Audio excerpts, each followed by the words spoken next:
नमस्कार मंडळी, कसे आहात सगळे? छानच असाल नक्कीच. आज आपण सुरेश भट यांची अतिशय सुंदर अशी एक गझल ऐकणार आहोत. गझल हा प्रकार सुरेश भटांनी मराठीमध्ये सर्वश्रुत केला.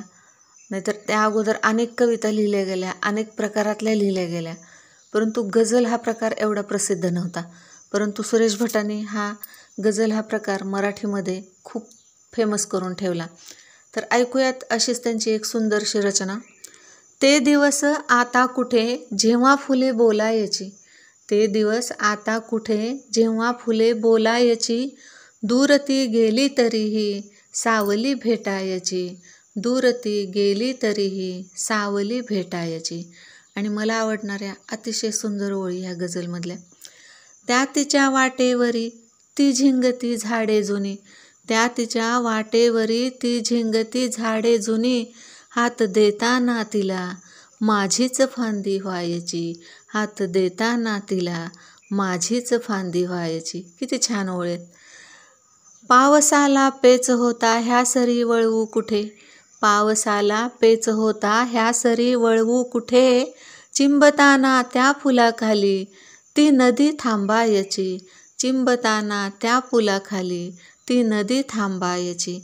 वर निळी कवले नभाची डोंगराची भिंत ती, वर निळी कवले नभाची डोंगराची भिंत ती, ते नदीकाठी भटकणे हीच शाळा व्हायची, ते नदीकाठी भटकणे हीच शाळा व्हायची.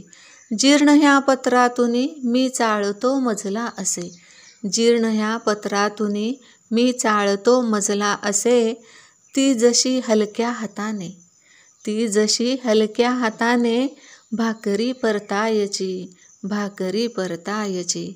गवतही भोळे असे की साप खेळू द्यायचे, गवतही भोळे असे की साप खेळू द्यायचे, सोडताना गाव त्यांची कात हिरवी व्हायची, सोडताना गाव त्यांची कात हिरवी व्हायची. फाटके होते खिसे अन नोटही नव्हती खरी, फाटके होते खिसे अन नोटही नव्हती खरी, पण उगवत्या चांदण्यावर मालकी वाटायची, पण उगवत्या चांदण्यावर मालकी वाटायची. ते दिवस आता कुठे जेव्हा फुले बोलायची, दूर ती गेली तरीही सावली भेटायची, सावली भेटायची. कशी वाटली गझल? किती छान आहे ना, किती छान शब्दरचना. तुम्हाला नक्कीच आवडली असेल. आवडली असेल तर लाईक, शेअर, सबस्क्राईब करा, कारण तुमच्या मोटिवेशनची खूप गरज असते मंडळी. धन्यवाद.